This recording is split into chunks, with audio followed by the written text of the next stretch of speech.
Good morning, everyone. Thank you so much for coming. It's wonderful that you're tuning in and that you're interested in what we are doing here. And before I start, I'm sorry for my voice, and I'm sorry if I start sneezing in the middle because we are in a flu season here. So this is not me exactly. But I will try to still. I mean, yeah, I'm really super happy actually to moderate this and I will try to be on top of my game as much as I can. So today we are going to speak about the modeling approaches and solutions and results that we are having in two projects for the modeling for the sandfly-borne diseases. And I have to say that I'm really, really super happy to be moderating this first because this is a first joint effort of two projects, CLIMOS and Planet4health, and I hope that it's not going to be the last. And I have to say thank you, F6S, for organizing us because F6S is our partner in both projects in communications of the projects, and they're doing really, really wonderful job. And one of these, I mean, one of the results of their wonderful job is this seminar. The other thing that I'm absolutely grateful for is that I'm moderating the seminar about data analysis and modeling for One Health and Planetary Health, which is something that I'm really interested about and I'm also working on. And in this case, we are going, as I said, to show you how we got from data that we have to the modeling results that we have. And then next webinar is going to show you our output, the early warning systems on the two projects for the sandfly-borne diseases. So before I give the floor to the speakers, I just want to tell you a bit more about the data. So in the CLIMOS project, CLIMOS project is now has entered the fourth year of the project realization, is going to end in May this year. And we have managed to reconstruct and to generate a really large sandfly surveillance historical data set, and then I mean also the data set that was made during the project. And during the project, we have produced more than 7,000 new data points, which means new trapping events that were done over the 2 years of monitoring in 12 countries in Europe, in Turkey, and in Israel. And you can see in this map where the trapping locations were in Project CLIMOS. And aside from these large amounts of data on sandfly surveillance from sandfly monitoring, we also in the Project CLIMOS have the pathogen data set that has information about the Leishmaniasis toscana and Sicilian flaviviruses cases, the infections both in sandflies and then in humans, and then dog sera data, human health data, climate and bioclimatic variables. Then we have our customized soil moisture data set and then socioeconomic data sets. And in Project Planet4health, which is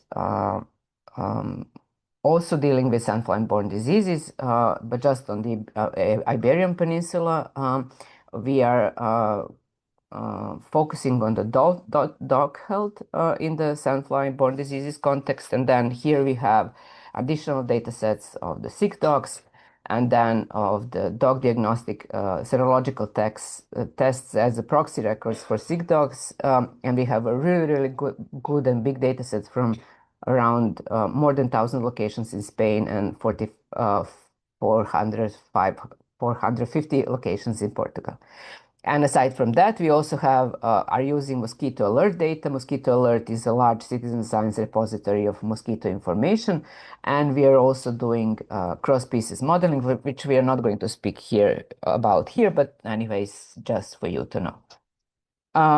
And so our speakers today, which are not going to go in this order, but they're going to be in the order. So it's going to be Yoni Waitz and then Sergio Natal and then Danyang Wang are going to tell you more about how we use these data sets, these really wonderful data sets, to try to better understand and then forecast the risk of sandflies specifically, because this is what we are going to speak today about sandflies presence or abundance in Europe, Turkey, and Israel. So I will give the floor to Yoni Waitz. He's coming from University of Haifa, and he will take on from here. Thank you so much.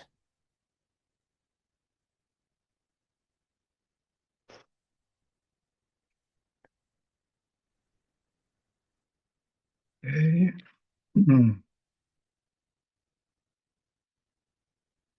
Okay, can you see my screen now? Yes. All right.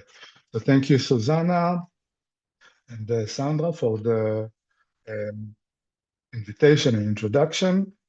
What I'm going to do now is basically a lineup introduction about sandflies and modeling in general. And later on, my colleagues will introduce you to the modeling, the core of the modeling itself. So I will start with the title of the project, and as you can see, that one of the words is detection, and by that it means that is the basic concept of what models might do, which means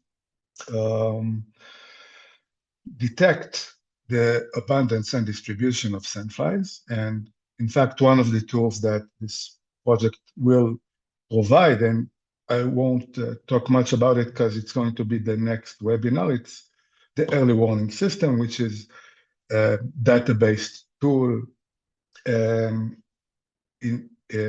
order to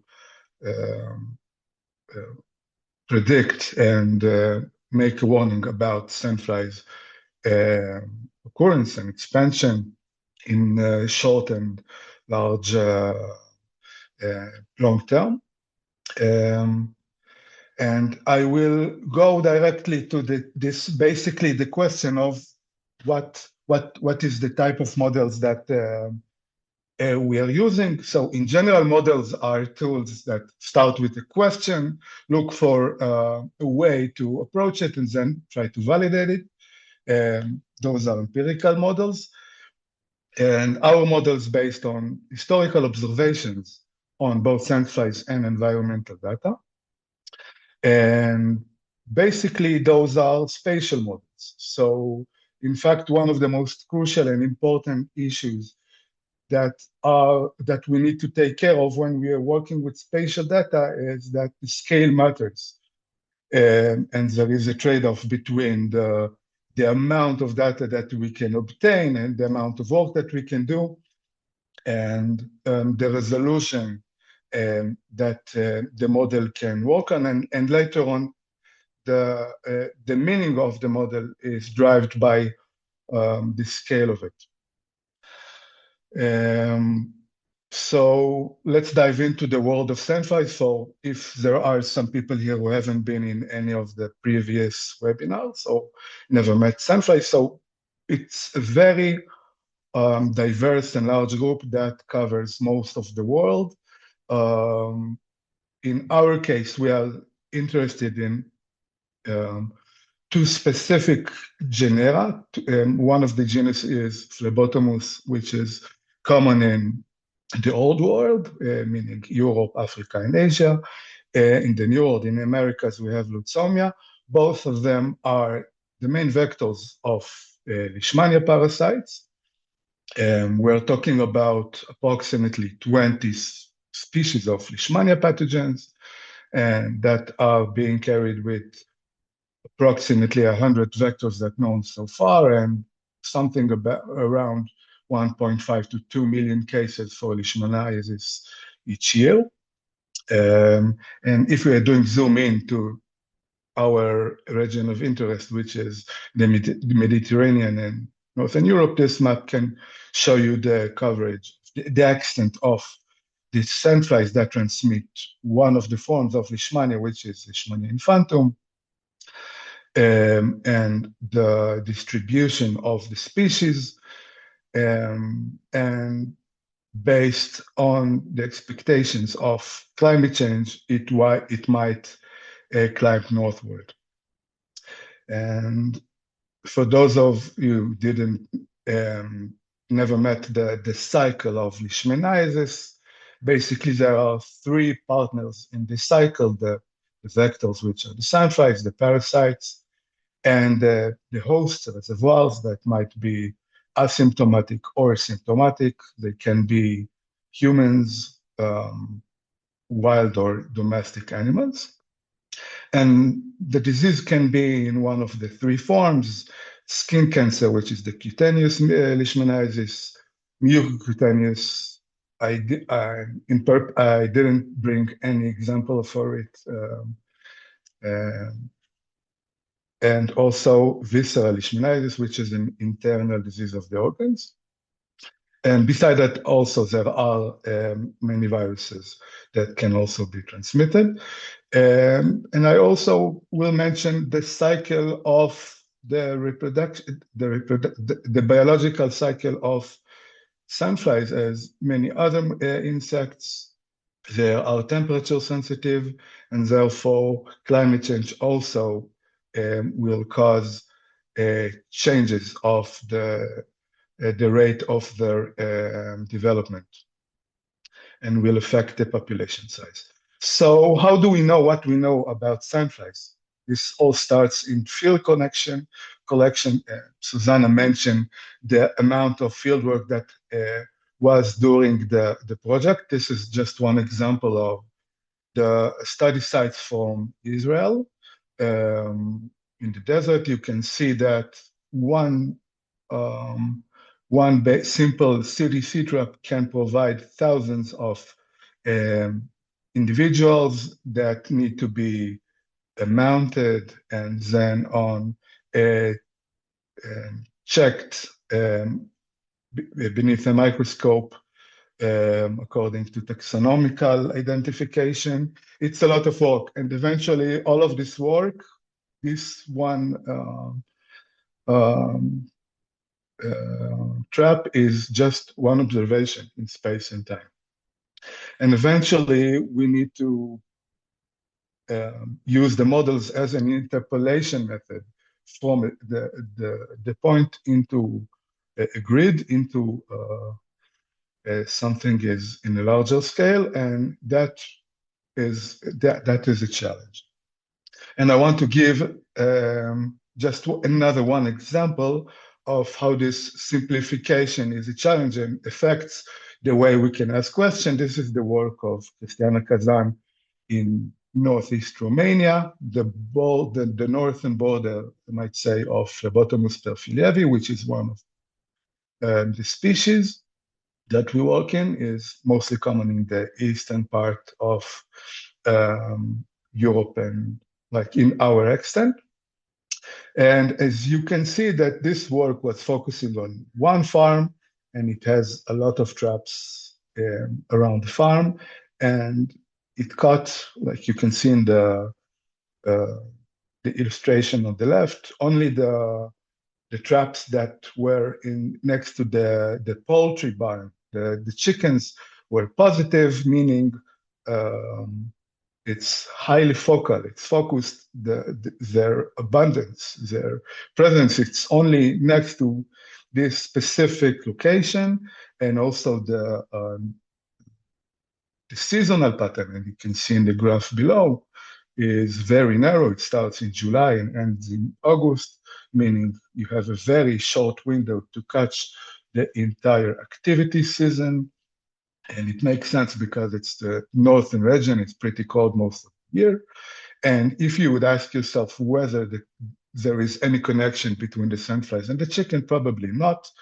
The assumption is that this abundance, this focal abundance, is only mostly related to the material that used to build the shelters of the chicken, which is clay and wood, and nothing about the chickens.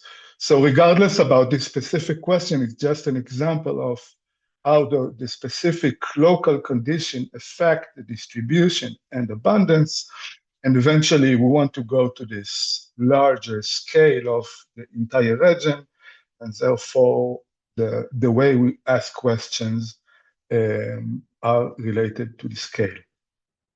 And from that point, I will leave the stage to my partners who will say something about the models themselves. Thank you. Thank you, Yoni. So Yoni just introduced us to the small part of the complication of modeling for the sandflies. Thank you, Yoni, for that. And then I'll give the floor to Sergio and then to Danyang. And they will actually both speak about the machine learning solutions for the modeling for the sandflies. Sergio will speak about modeling for the presence, absence, and the abundance of the sandflies. And Sergio is coming from the Spanish SME called Predictia. And Sergio, please, the floor is yours. Yes, thank you, Suzana. Do you see my screen? Yes. Okay. So thanks for the introduction, Suzana. Now I'm going to present our climate projection approach based on machine learning. This work focuses on understanding how climate drives sunfly distribution and how this distribution may change in the future under different emission scenarios. So the goal of this approach is not only to model presence and absence, but to understand how climate change can reshape risk patterns over time. So the main objectives of this approach are to develop machine learning models that explain the presence and absence of different sandfly species, and to project these results into the future under different climate scenarios. This allows us to assess how their spatial and temporal distribution may change and how, as I mentioned before, how risk patterns may evolve in the coming decades. So first of all, I'm going to talk about the data that we have been using to develop this kind of models.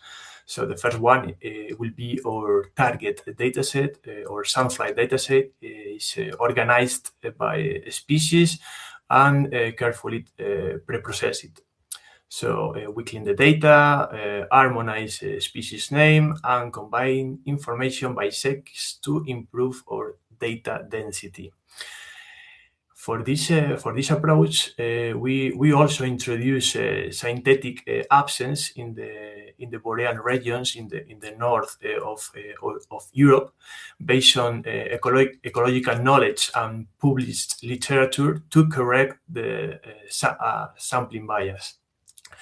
This is important because the field surveys are not randomly distributed, but they are just focused on known present areas. I mean, people who cares about to go to the field, they tend to go to that points or that locations where they can find sandflies. So it's for this modeling task, it's important to introduce some zeros. For the predictors or features that we use to train the models, we use bioclimatic indexes from ERA5 land reanalysis data produced by Copernicus. These variables represent temperature, precipitation, seasonality, and climatic extremes, as well as dew point temperature and altitude. Together, they provide, let's say, coherent climatic description of the environmental conditions that shape sandfly ecological niche. As expected, many of these variables are strongly correlated. If we check the figure on on the right, meaning that they contain redundant climate information. This reflects the natural structure of climate systems, but it also creates a challenge for modeling. For this reason, feature selection and model regularization are essential to avoid overfitting problems and improve the interpretability of the models. So, as I mentioned at the beginning, our modeling objective is to predict presence and absence using climate-related variables and machine learning models. So, at the beginning, during this task, we test different machine learning techniques, from the simplest one to the hardest one. So we use decision trees as a simple and interpretable baseline. We also use random forest as a robust ensemble method, and XGBoost as a regularized boosting approach that performs really well with small data sets, as we are working with.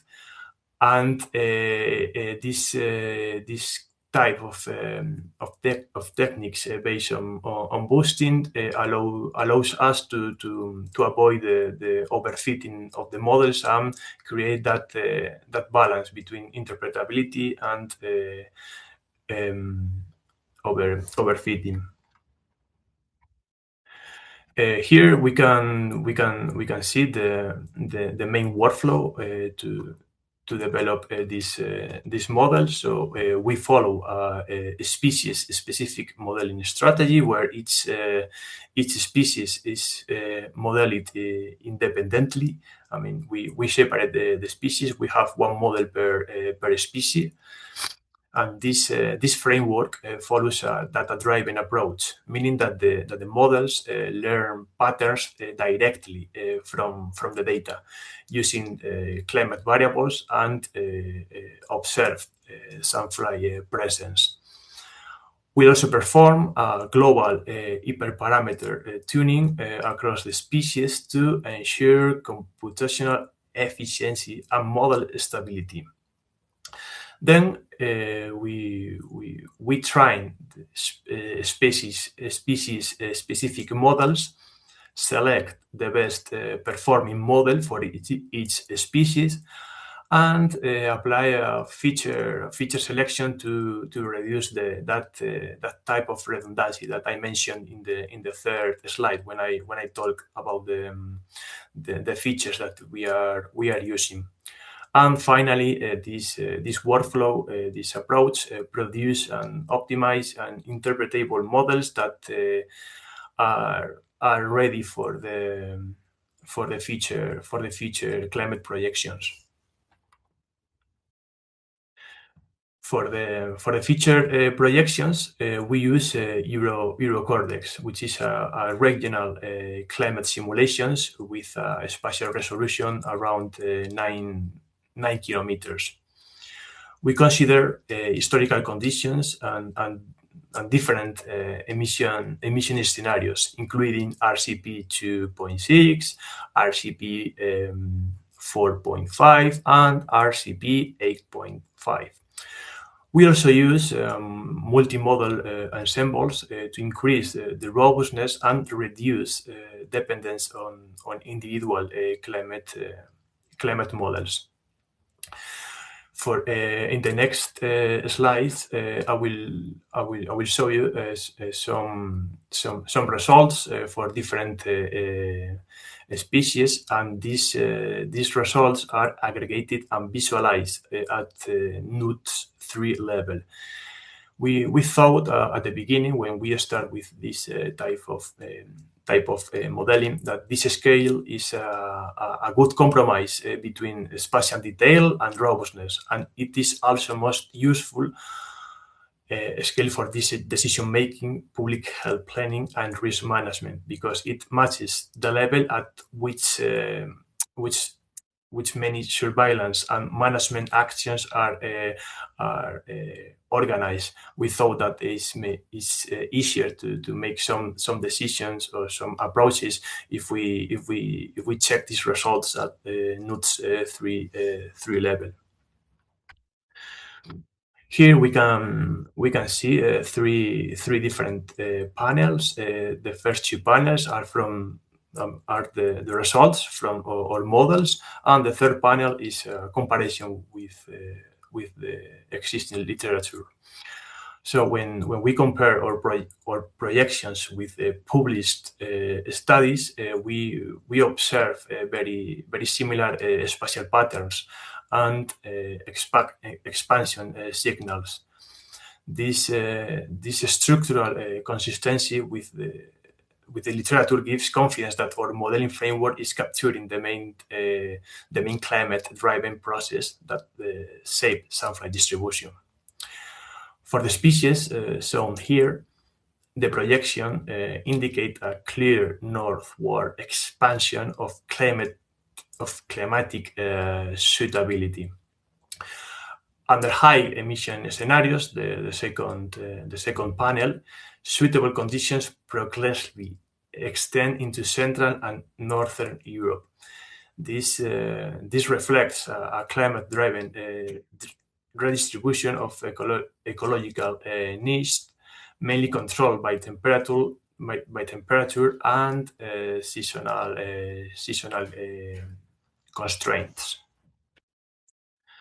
And these maps and, let's say, animations show the temporal evolution of suitability over time. We observe stable core areas together with expanding margins. This indicates that climate change is not creating random patterns, but structure and progressive shifts in suitability. These results show that future change in Sandfly distribution are climate-driven, scenario-dependent, and especially structure. The projections suggest a redistribution of risk rather than an uniform expansion, with clear gradients and directional shifts driven by long-term climate change. From a public health and risk perspective, this implies the emergence of new risk areas, changing exposure patterns, and the need for anticipatory surveillance and planning. So climate-driven redistribution of vectors directly translate into changing disease risk landscapes. I think that that's all for now for this approach, and I would like to give the floor to my colleague Danyang, that she's going to introduce another approach to produce these climate projections. Thank you. Thank you, Sergio. Okay, so as Sergio said, now we have Danyang from Wageningen University, and she's going to show you the results of the environmental niche modeling that is including some more input variables into the modeling, and also looks into the environmental suitability for the sandflies. Please, Danyang, the floor is yours. Thank you. Yeah, thank you very much, Suzana and Sergio. Good morning, everyone. My name is Danyang Wang. I'm from the Wageningen University in the Netherlands. We are the partner in both CLIMOS and the Planet4health projects. Danyang, sorry, I see two. Can I just? I see two panels with you. I don't see the presentation in the big one. I'll share one more time. Okay.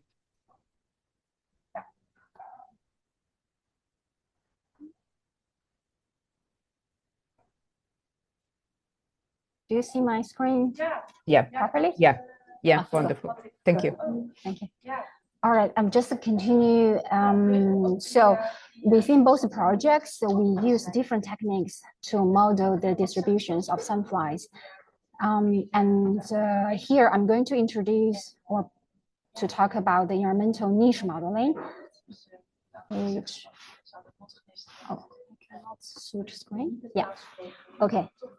So within the CLIMOS project, we have the mandate to perform sandfly-borne diseases-related variable projections and modeling with environmental changes, and also to calculate effects of land covering use scenarios and distribution of sandfly species. So here we do not only look at the climate, but we also look at the land use. And later on, I will also show that there are more variables we take into account, at least to test and see their relevance, relative importance. Yeah. And also, because we're using the ecological modeling, so we do not only want to do the projections to the predict, but also try to understand their ecological niche. The environmental niche modeling, or ENM, is a word interchangeably used with the species distribution modeling. There are some nuance between the two, but they are often used interchangeably. Essentially, what they do is to link the observations of the studied species with their environmental conditions. And often they are spatially explicit, as you can see illustrated in the map. And the model can then build on the relationships and to see how the species use their environments, which parts is their niche. Here, what you see is like three-dimensional environmental conditions, but that can be higher dimensional, but it's a bit hard to picture here. And then based on this knowledge, the model can predict the habitat suitability for the studied species. Here is just a very simple overview of available SDMs. So there are different types. The most traditional one is the regressions, so like GLM, probably you're all aware of. But there are also distance-based modeling approach or neural network, which mimicking the human brain is quite hard to interpret. Or the classification and the regression trees, like what just now Sergio mentioned, decision trees, random forest, SGBoost are also part of this type of model architecture. And we also have Maxent entropy, and Maxent is the one which I use for the CLIMOS project. In addition, there's also Bayesian-based statistics, like INLA, for example.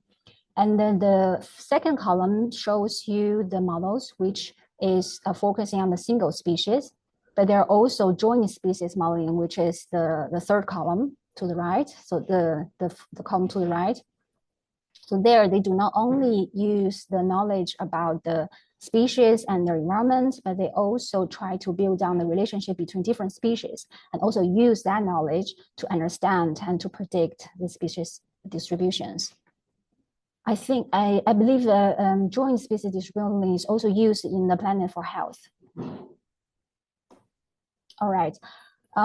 So from now, I'm going to talk about this study we have published recently, understanding and predicting the geographic distributions of flat-bottom and sandflies in and around Europe.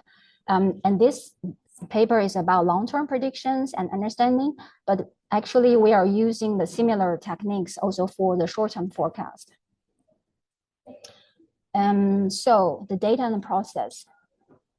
The response variable of our model is the sandfly observations. So they come from the CLIMOS partners, mostly their historical data. But for the short term, we also use the CLIMOS collections in 2023 and 24. And part of those historical data are also from EDE Next project. Then we supplement those observations with the literature data which we could find. The predictor variables here are from open access data. So CHILSAP supplied us with bioclimatic variables. Land use variables are from Land Use Harmonization 2. Lithology variables are from literature. And we also have biodiversity indices and human population densities. So in total, we have 196 variables. So we test their relative importance for the species, and then also select the models. So I will talk a little bit later. As just now, Sergio mentioned, the trapping of the sandflies is rather biased, both spatially and temporally, because people normally go into the field to put a trap if they think there's possibility they can catch the sandflies. So they also often go in the season when sandflies are active instead of in the winter.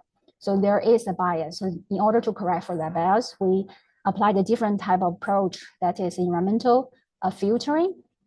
That means we look at the environmental conditions, considering all the predictor variables here mentioned, and if there are more points available in a single unique condition, then we just randomly select one for the model training and testing.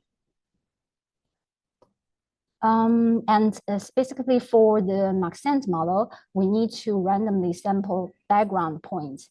So a little bit similar as what Sergio just mentioned, like they have sampled in the boreal forest, boreal areas, there's a 0 point, but here its difference is that the background points in the Maxent basically says that the probability when to observe a species is about 50. So 50-50, it can be observed, or it can also not be observed. So that is the background point. Then we group the predictor variables into current conditions and future conditions. Not all the predictor variables we use have future predictions. Only the bioclimatic and land use variables have projections into the future, and the ecology variables are quite stable for the time scale in our study, so they will stay the same. Then we combine both data sets to have the training and the test data sets. Although I split it here too, just the one test and train, but actually we're doing the cross validation.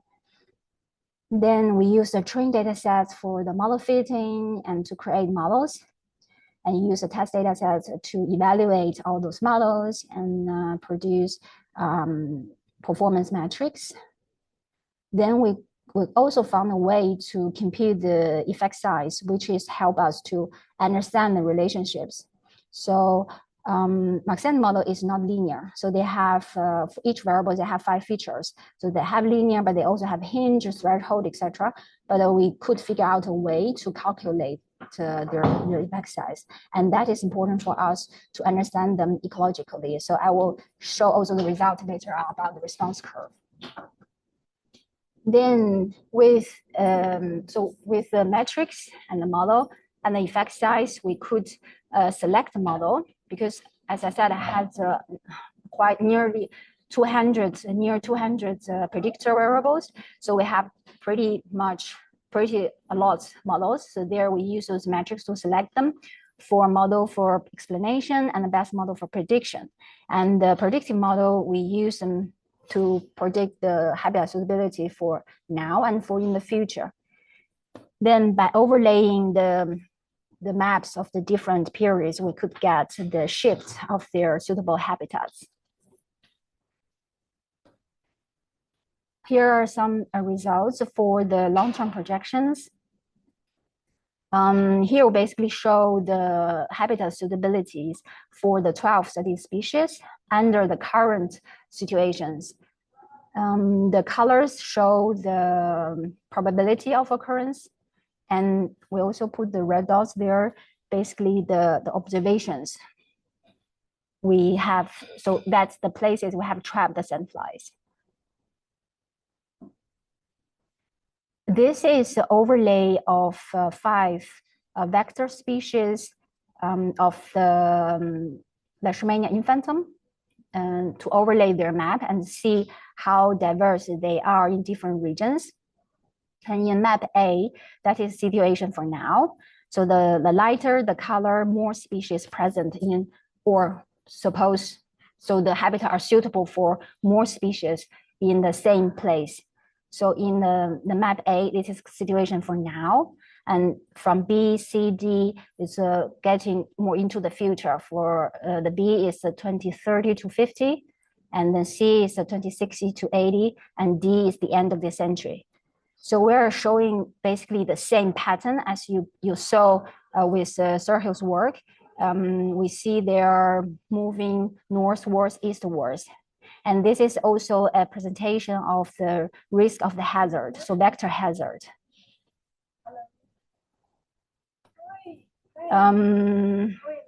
This is more a quantitative way of presenting the same pattern we saw. So you can look at the two boxes to the right. Basically about 12% of the area in our study region, the places were not suitable for the study species now, but they will become suitable in the future. Well, the areas where now they are suitable for the sandflies, but will become not suitable, basically neglectable. So it's basically telling us the same message. The habitats, so the Europe become more and more suitable for those vector species. Okay, this is my last slide. This is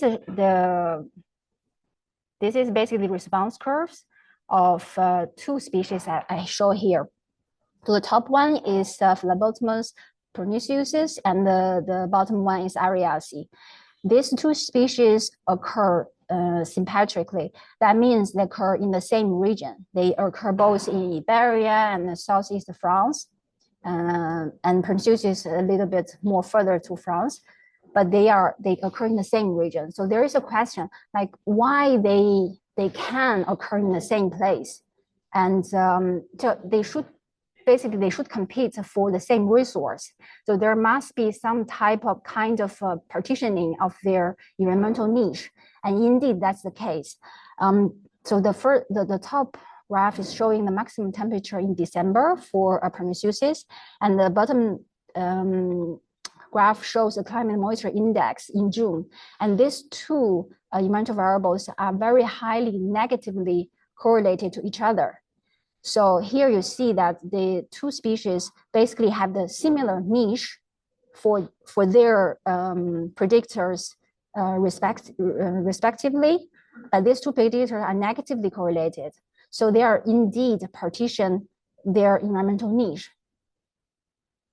The other thing is that you see the blue lines, that's are the conditions available in the landscape, the higher, so this is density curve, the peak basically showing more areas are available. So for have that condition, so, and then the red curve is the niche of the species. So you do see that if you look at the pernicius, the above picture, pernicius have the right peak, so they are really are showing up where the niche is available, but you have the left peak as well. So they also have their preferred niche. So it's not just opportunistic when there is available condition, they occur there, but they do have their preferred niche. And this situation is more pronounced in the Ariaceae the figure. So they are like really showing, the two peaks are like in between of the two blue line peaks. So they have really their environmental niche. And you see the pernicius have the wider the band. So that's also kind of explain why in the landscape they are more abundant, or they are more, the range is bigger than the areas. Yeah, that's my presentation. Thank you very much. Thank you so much, Danyang. Okay, so that was it from us. We're going to go for the another set of results, and this is the set of results for the Iberian Peninsula. Thank you. Yes.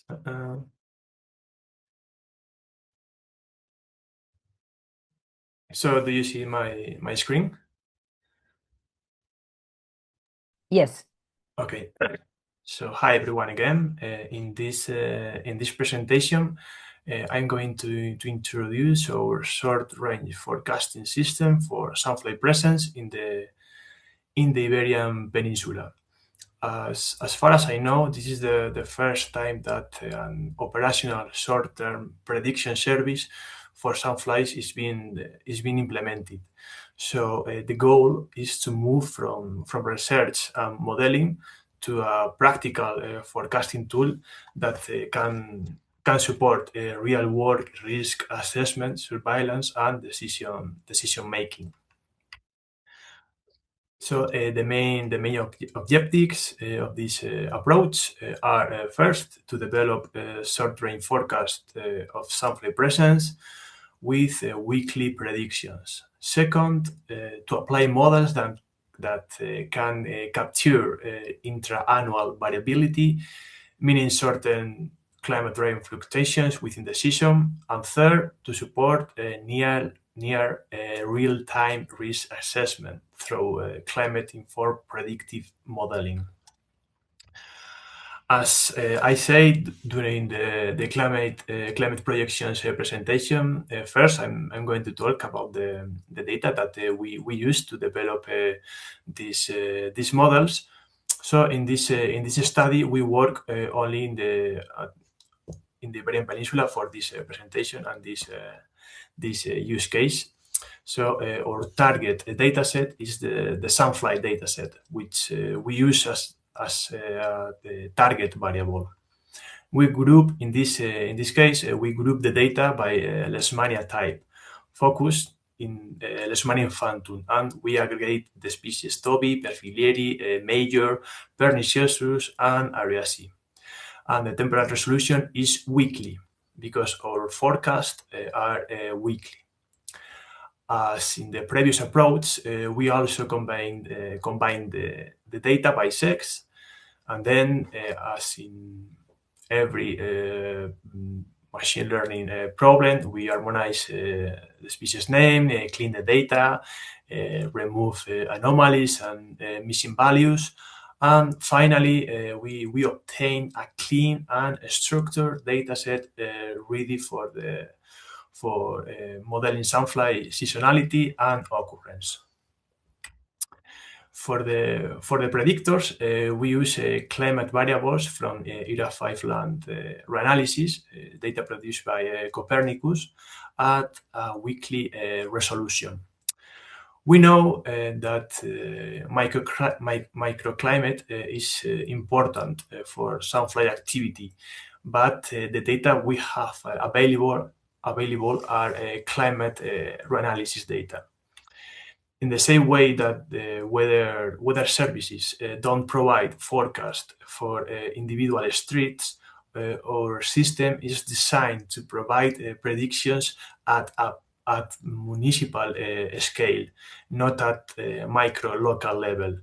This allows us to build a realistic and operational forecasting service that can be applied consistent across the different regions. In this case, in the Iberian Peninsula.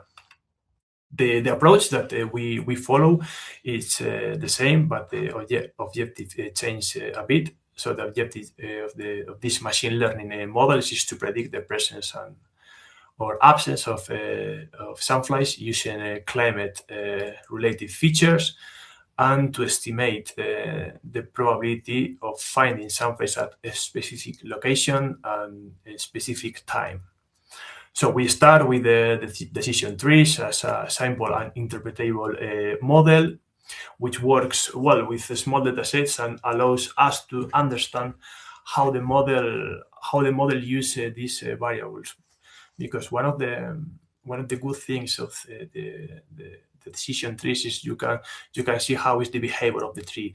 You can see how is the split of each box.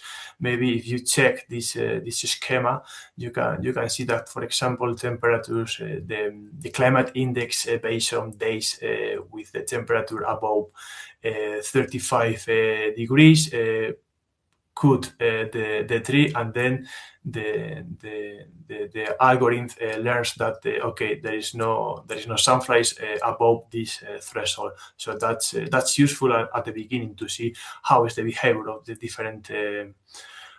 different features. And we also use more robust and efficient models such as random forest or XGBoost, as I mentioned before, which provide us a more regularization, handle non-linear relationships, and reduce the overfitting, especially in small data sets. And here we can see the workflow of the short range forecasting system. So the target data are Sandfly occurrence from 2009 to 2023 at weekly resolution and aggregated by species and sex. The features are climate index derived from Era 5 land data, including temperatures extreme, precipitation, wind, soil moisture, and humidity variables. After pre-processing, cleaning, aggregation, and lag generation, we apply two model strategy. This modeling framework follows a data-driven approach. I mean, the models learn patterns directly from the data using the climate variables and observe Sandfly presence data. We include expert knowledge to guide the feature selection and model design, but the core of the system is data driving. When we say data driving, we mean that the model learns directly from the data instead of following fixed rules defined in advance by, I don't know, by me, by an expert, or by other system. So as I mentioned before, we have two models. The first model predicts when the season starts and when the season ends. And the second model is applied during the season and focus on predicting presence and absence at weekly scale. And by combining these two models, we obtain probability maps and time series for short range forecasting. For simplicity, I mean, to see some results, we show the deterministic results in the features, but the model itself is probabilistic. What we actually generate are probabilities of presence, which are then translated into forecast and risk levels for operational use. So the first model is the decision model. Okay, its goal is to predict the beginning of the season and the end of the Sandfly season. It captures interannual variability in season timing and doesn't predict activity during the winter months, which is consistent with published ecological literature. This figure shows the seasonal variation for allocation in Murcia, in the south of Spain. If we pay attention, if we check the figure on the x-axis, we have different years, and on the y-axis we have the day of the year, and we find three different points: the green points, the blue points, and the red points. The green points indicate the predicted start of the season, and the red points indicate the predicted end of the season. And we observe that the season usually starts around March or April and ends around October or early November. This is clear interannual variability, but no predicted activity during the winter months, which is good news. This shows that the season model captures realistic seasonal dynamics. The model also shows temporal and spatial variability, meaning that the season doesn't start and end at the same time everywhere. This model provides a stable seasonal structure, but by itself is not enough to explain the absence during the season. So here we can find a location when we apply the second model. The second model is in season. We apply the model between the green points and the red points. This model focus on short-term variability within the season. We know that the general climate conditions explain why there are more or fewer sandflies in different regions, but the recent events, the events that happened maybe last week, explain change in abundance from one week to the next. Short-term events such as extreme heat, heavy rainfall, or sudden change in humidity are the factors that drive weekly fluctuations in sandfly presence. So this model is a more expert guide and use only short-term lags. For example, in the season model, we use a 6-month lag, but for this second model, we just use one lag, 1 week lag instead of long historical lags. So its goal is to explain why even during the season, we sometimes observe absence. And these absences are often linked to as I mentioned, to temperatures above ecological threshold or extreme precipitation events. This model identified the most important short-term drivers of presence and absence. And here we see the spatial predictions over the Iberian Peninsula. I just put for 4 years because if I put more panels, we don't see too much information. So this is the prediction over the Iberian Peninsula from 2019 to 2023, and we check these panels. We check these figures. The season model first define when the season starts and ends, and then the second model refines the predictions during the season. We observe that the highest probabilities are consistently located in the southern of Spain, while northern regions show lower probabilities. However, depending on the year and the short-term climate conditions, some locations outside the core areas can temporarily show suitable conditions. This shows that the model captures both large-scale patterns and local term variability. And as I mentioned at the beginning, when I started to show you the results, these models are probabilistic. So this figure shows the probabilistic results of the model, of both models, where predictions are expressed as probabilities. We can find more solutions, and maybe it could help us to the decision making.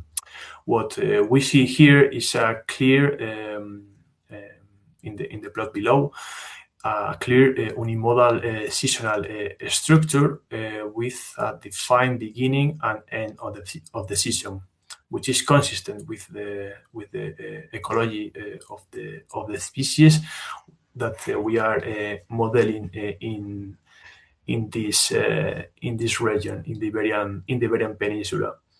However, we also know from ecological studies that not all species follow unimodal seasonal distribution. Some species show bimodal patterns with 2 activity peaks within the same year. A clear example is Tob in Israel, where bimodal seasonal distribution have been reported. This means that the modeling framework is flexible and can represent different decisional structures depending on the species and the ecological context. In this slide, we compare two locations, one in Andalusia, the figure above, and other one in Basque Country in the north of Spain. The upper plot shows higher probabilities, while the lower plot shows much lower probabilities. This reflects a strong spatial contrast in suitability. The blue line represents the decisional model, which defines the baseline temporal structure. And the red line is the combined model output, where the second model refines the prediction by accounting for absence patterns driven by short-term climate conditions. This two-step modeling strategy reduces probability overestimation and improves forecast realism. The seasonal model provides a structure, and the second model adds ecological knowledge by reducing probabilities when conditions are not suitable. This allows the model to produce more real and operational short range forecast. And that's all for this presentation for the short range forecast approach. And thank you so much. And I don't know if we have time for questions. I'm really happy to answer you. Well, I think that finalizes our webinar. So from my side, I would like to thank you, everybody who joined us, and especially our speakers, Sergio, Danyang, Yoni, and Suzana. You were amazing, and Ivana for all the support. Nothing left to say, just keep an eye on our social media, especially LinkedIn and websites, because we will be posting the results of this webinar and the recording as well for you to take a look at it. And we will be having another webinar about the early warning system and how all this modeling and all this data, it's used for you to be like able to visualize it and use it and play with it. So yes, just keep an eye on it, and all the results and publications will come from that. I'm not sure, Suzana, you want to say anything else?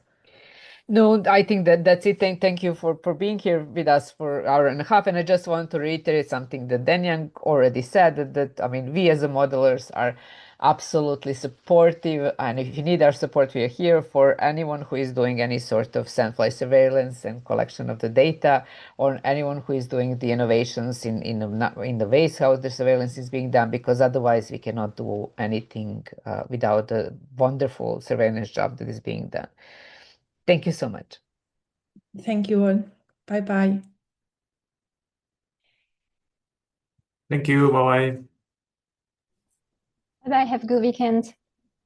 You too.